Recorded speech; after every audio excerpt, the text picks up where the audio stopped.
नमस्कार, मैं हूं संगीता राय। पूर्वांचल एक्सप्रेस न्यूज के इस वेब पोर्टल में आपका स्वागत है। आइए देखते हैं हमारे संवाददाता राम सकल यादव की यह विशेष रिपोर्ट।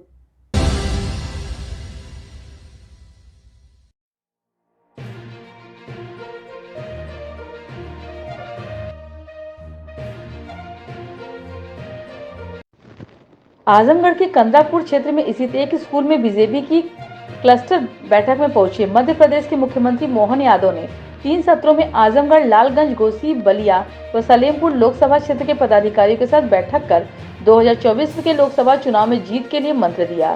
समाजवादी पार्टी का गढ़ माने जाने वाले आजमगढ़ में मीडिया से बातचीत करते हुए उन्होंने कहा कि बीजेपी में अखिल भारतीय प्रवास के अंतर्गत कार्यकर्ताओं के साथ 3 अलग-अलग बैठक में शामिल हुआ हूँ।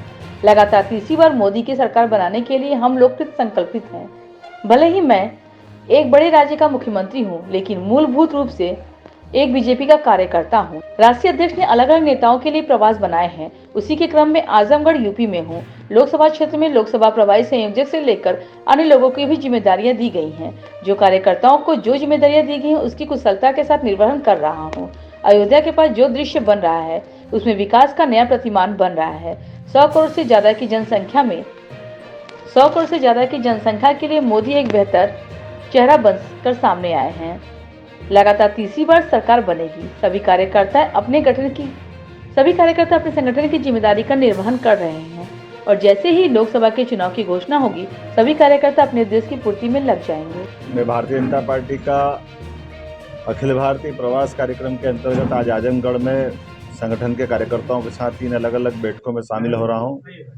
यशस्वी प्रधानमंत्री माननीय नरेंद्र मोदी जी की फिर एक बार मोदी सरकार, हम सब उसी के लिए कृत संकल्पित है और कार्यकर्ता होने के नाते से मैं चाहे एक बड़े राज्य का मुख्यमंत्री भले ही हूँ, लेकिन मूल मेरा कार्यकर्ता भाव है। इस नाते से राष्ट्रीय अध्यक्ष जी ने हमारे कुछ प्रवास बनाए अलग अलग स्थानों पर जाने के, उसी सिलसिले में आज मैं आजमगढ़ यूपी में हूँ और मुझे इस बात की प्रसन्नता है कि हमारे अपने श्रेणी सह कार्यकर्ता अपने अपने लोकसभा के अंदर जो उनकी जवाबदारी दी गई है, लोकसभा प्रभारी, लोकसभा संयोजक, जिला अध्यक्ष या अलग अलग श्रेणी के कार्यकर्ता, और मुझे जिस प्रकार का लक्षण दिखाई दे रहा है, मुझे अत्यंत प्रसन्नता है कि हमारा अपना उत्तर प्रदेश का भाजपा का संगठन बहुत कुशलता के साथ अपने जो उनको उत्तरदायित्व दिया है उसका निर्वहन कर रहा है।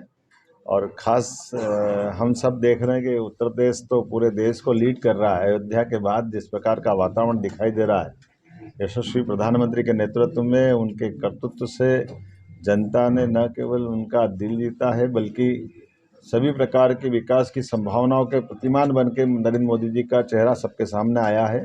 इसलिए पूरे देश की लगभग 100 करोड़ से ज़्यादा की आबादी के मतदाता सब तय कर चुके हैं कि तीसरी बार फिर मोदी सरकार।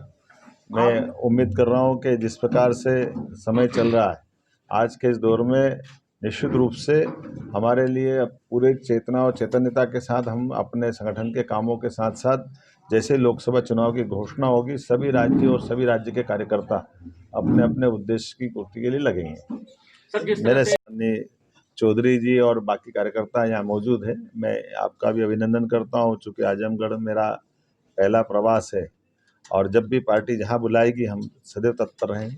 ऐसा माना जा रहा है कि उत्तर प्रदेश में यादवों के गढ़ को तोड़ने के लिए मध्य प्रदेश के मुख्यमंत्री को बुलाना पड़ रहा है। देखिए, ये कार्यकर्ता भाव से मैं यहाँ आया हूँ और जहाँ जहाँ पार्टी कहेगी वहाँ हम सब जाएंगे और हम भाजपा के कार्यकर्ता के नाते से इसी कार्यक्रम में सम्मिलित हुए। बहुत बहुत धन्यवाद।